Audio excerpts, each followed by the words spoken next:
देख रहे हैं सच श्यामला न्यूज चैनल। बिहार विधानसभा की उल्टी गिनती चल रही है। हो सकता है आज देर शाम तक चुनाव की तारीख की भी घोषणा हो जाए। इसी बीच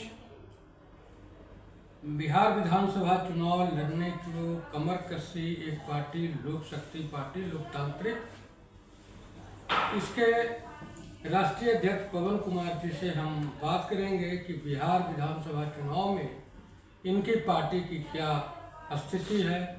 साथ ही बिहार के जो मुद्दे हैं आम लोगों के, जैसे पलायन, अशिक्षा, बेकारी, बेरोजगारी, बाढ़, इस पर इनकी पार्टी क्या सोचती है। सर, आपका हमारे चैनल में स्वागत है। बहुत बहुत धन्यवाद। सर, बिहार विधानसभा चुनाव बहुत निकट में है और आप चुनाव लड़ने के लिए बिहार आए हैं। बिहार से पलायन जो है वो सबसे बड़ी समस्या है। पार्टी की क्या सोच?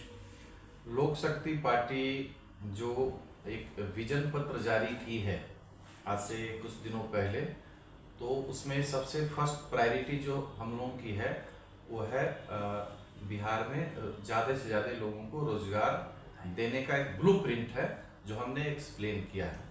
वो नंबर 1 पे है इशूज। दूसरा हमारा है कानून व्यवस्था, लॉ एंड ऑर्डर। तीसरा हमारा है एजुकेशन सिस्टम। चौथा हमारा है हेल्थ सिस्टम। और पांचवा है जो किसान हैं बिहार के, उनके जो उपज हैं उनके सही मूल्य किस प्रकार से मिले, वैसे नीति बनाना और उसको इम्प्लीमेंट करना। ये 5 फोकस है हम लोग का, जिसमें फर्स्ट प्रायोरिटी हमारी एम्प्लॉयमेंट की है।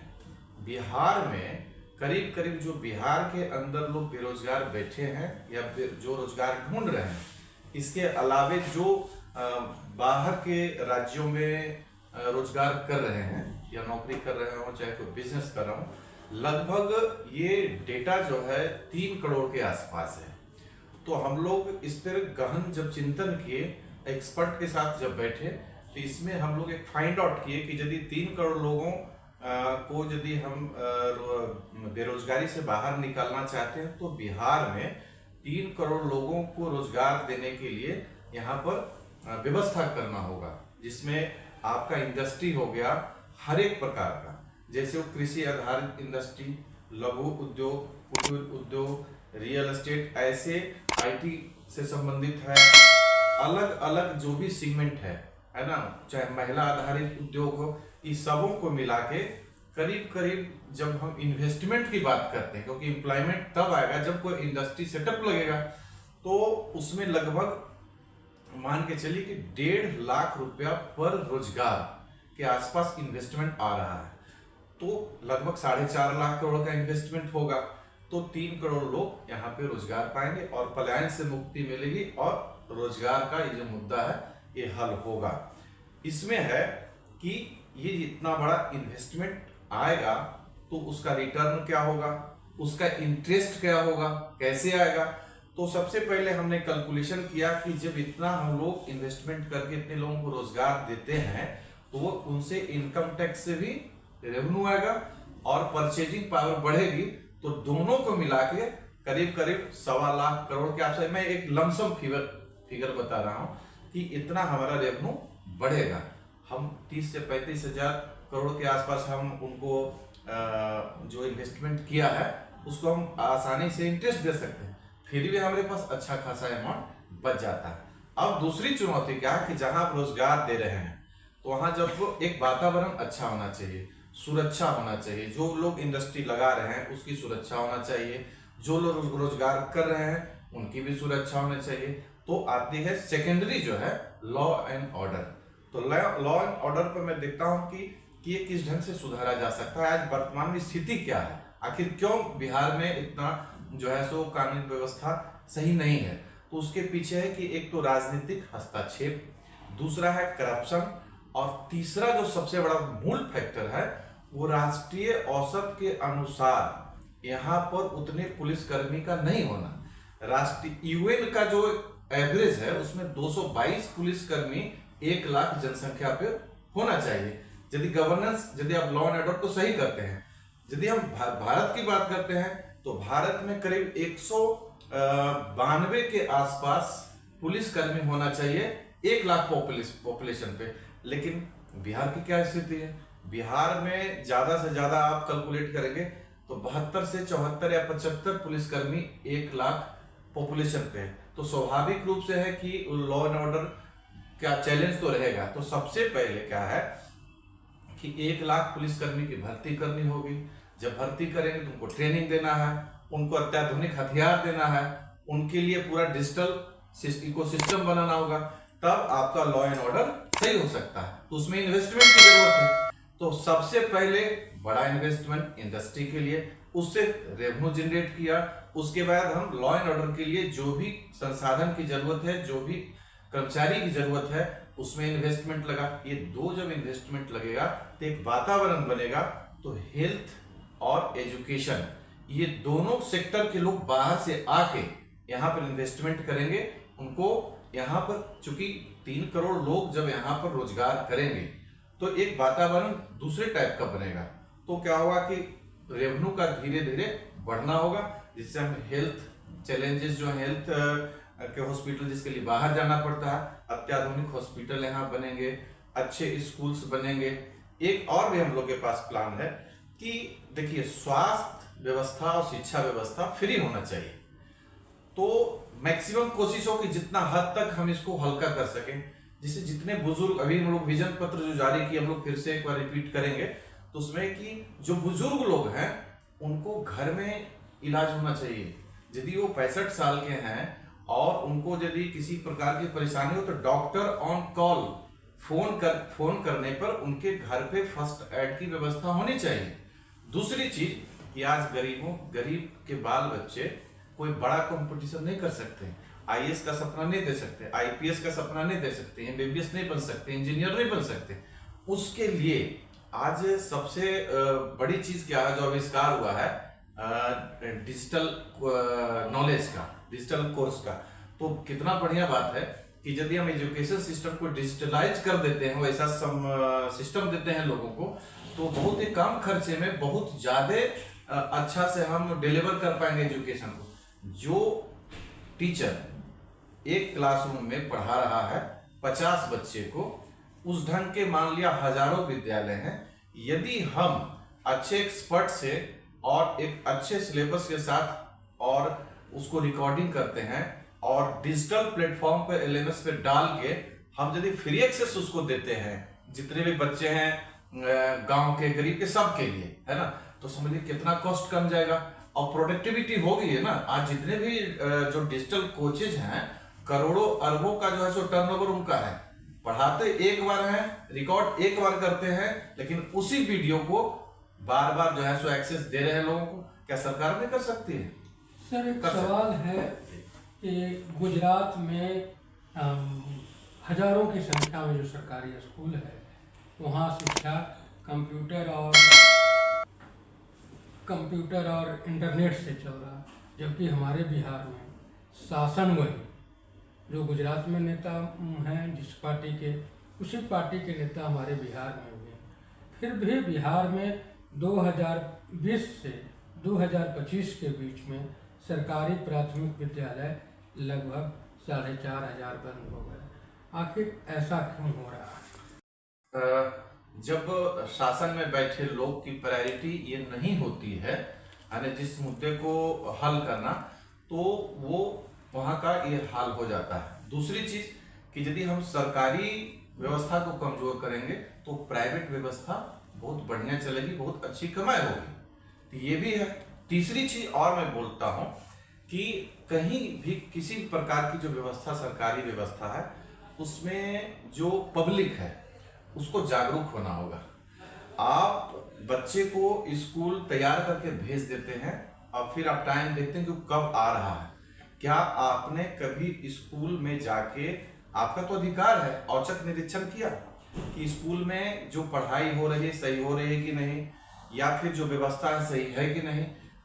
पब्लिक भी जब जागरूक होगी तब जाके ये व्यवस्था सुधर सकती है। क्योंकि आप देखे होंगे कि जेपी आंदोलन में जो जेपी ने नारा लगाया था कि जब सड़कें शून्य हो जाती है तो संसद आवारा हो जाता है, मूल कारण वही है। सर, आप जागरूक की बात करते हैं। नीतीश सरकार के पहले तक हाँ जंगल राज की बात चलती है कि 90 से 2005 तक जंगल राज रहा। उस समय भी विद्यालय में पत्रकारों को जो लोकतंत्र की चौथा खंभा है उसे जाने पर रोक नहीं थी, लेकिन जब से सुशासन की सरकार आई, विद्यालयों में ऊंच नीच देखने के लिए जो पत्रकार जाते थे उन्हें रोक लगा दिया गया। ये देखिए लोकतंत्र का बिल्कुल हनन है, क्योंकि चौथा स्तंभ जो है एक आईना दिखाने का काम करता है। और लेकिन आज परिस्थिति थोड़ा सा उलट हो गई है। आप जैसे पत्रकार जो अच्छे पत्रकार हैं वो तो सही काम कर रहे हैं, लेकिन आज तो जो बड़ी मीडिया हाउसेस हैं वो तो पत्रकारिता नहीं कर रहे हैं, वो तो वही कर रहे हैं जो सरकार कह रही है। और बहुत सारे अच्छे पत्रकार को मैं देखा हूँ इधर कई दशकों से कि जो अच्छे पत्रकार हैं, जो स्वतंत्र रूप से अपनी विचारधारा को रख भी रहे थे, उनको बड़े बड़े चैनलों से हटा दिया गया। अब हटा दिया गया तो आज देखेंगे कि आप टीवी का जो टीआरपी है और जो सोशल मीडिया का जो टीआरपी है उसमें बहुत अंतर है। लोग आज टीवी देखना पसंद नहीं करते। आज लोग जो यूट्यूब चैनल्स हैं और फेसबुक पे या जो भी यूट्यूबर्स के जो न्यूज होते हैं, कवरेज, उसको ज्यादा पसंद करते हैं। तो ऐसा नहीं है कि लोग इसको समझ नहीं, लेकिन होता क्या है ना कि हर 30 साल 35 साल पर एक क्रांति आती है और वो समय बहुत जल्दी आने वाला है।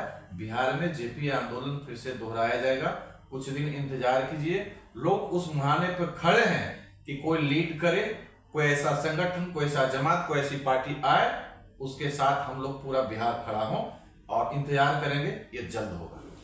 लोक शक्ति पार्टी एक ऐसे व्यक्ति के नाम से जुड़ा है जो समाजवाद के पोषक रहे हैं, लेकिन परिवारवाद नहीं रहा उनके साथ। लेकिन आज के जितने भी समाजवादी संगठन है, वो बिहार में हो, यूपी में हो, जहाँ भी है, सभी जगह है परिवार समाजवाद की ओर छोड़ परिवारवाद की ओर चल पड़ा है।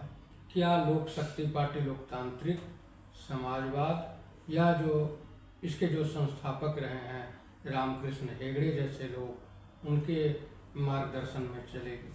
निश्चित तौर पे लोक शक्ति पार्टी की जब पहली बार स्थापना हुई थी तो कर्नाटक के पूर्व मुख्यमंत्री और भारत सरकार के वाणिज्य केंद्रीय मंत्री श्री रामकृष्ण हेगड़े जी के द्वारा स्थापित की गई थी। वो एक सोशलिस्ट लीडर रहे हैं और संयोग से लोक शक्ति पार्टी लोकतांत्रिक का जो पुनर्गठन हुआ और उनका जो जन्मदिन है 8 अगस्त को, तो इस पार्टी का भी जो है सो पुनर्गठन और जो मान्यता मिली है उसी दिन को मिली है, संजोग एक कह दीजिए। और उनकी जो विचारधारा रही है पक्का सोशलिस्ट वाली, समाजवाद वाली, तो हम लोग उसी विचारधारा पर चलने वाले लोग हैं। थोड़ा सा हम लोग इसको उसमें कुछ चीज़ों को जोड़े हैं कि समाजवाद की जगह पर हम लोग नव समाजवाद की बात कर रहे हैं, क्योंकि समाजवाद का नाम लोगों ने कम्युनिस्ट पार्टी की जो विचारधारा या गरीबों की जो विचारधारा थी उसको कुचलने और दबाने के लिए समाजवाद का एक जो नाम है उसको रखा, चलाया नहीं। समाजवाद पूरी तरह से बदनाम हो चुका है। नव समाजवाद का समय आ गया है। इस समय हम लोग समानतावाद, विकासवाद और नव समाजवाद तीनों को लेकर लोक शक्ति पार्टी आगे बढ़ रही है। बिहार में कितने सीटों पर चुनाव लड़ेगी पार्टी? अभी तक हम लोग के पास जो हम लोग प्लान किया है करीब 100 सीटों पर हम चुनाव लड़ने का विचार कर रहे हैं। अधिकतर सीटों पे हम लोग अभी 8 सीटों पर हम लोग ने घोषणा किया है, प्रत्याशी की घोषणा की है और अभी विचार चल रहा है, लोगों से मंथन चल रहा है।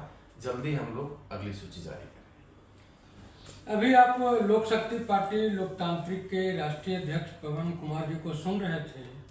ये समाजवाद में नव समाजवाद की बात करते हैं और ये जिन नेता को अपना पुरोधा मानते हैं उनके विचारों को लोगों तक पहुंचाने के प्रयास में हैं। और बिहार के लोगों को बिहार में ही रोजगार मिले।